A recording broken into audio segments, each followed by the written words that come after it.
2024 সালে এইচএসসি পরীক্ষার্থী বন্ধুরা, আমার ভিডিওতে তোমাদের সকলকে স্বাগতম। তো তোমরা 2024 সালে যারা এইচএসসি পরীক্ষা দিয়েছিলে তাদের জন্য একটা আপডেট নিউজ আছে।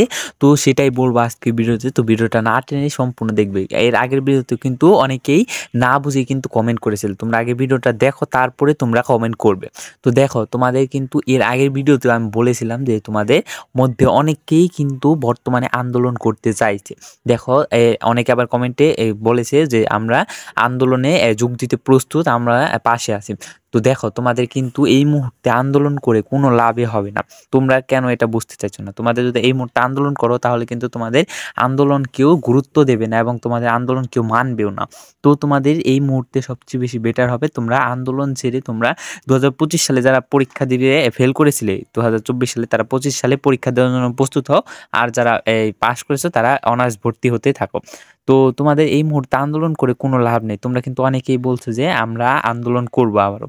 দেখো, এই মুহূর্তে আর আন্দোলন করার কোনো দরকার নেই। তোমরা এই ভবিষ্যতের জন্য প্রস্তুতি নিতে থাকো এবং তোমরা তাড়াতাড়ি ভর্তি হয়ে যাও। অনেকে পড়ালেখা ছেড়ে দেবে। দেখো, এমনটা করো না, তোমাদের একটা বছর কিন্তু পিছিয়ে যাবে। তো দেখো, একটু কষ্ট করে হলেও তোমরা এই পড়ালেখা চালিয়ে যাও। তো আজকে আর কিছু বলছি না। তো ভিডিওটা সম্পূর্ণ দেখার জন্য অসংখ্য ধন্যবাদ।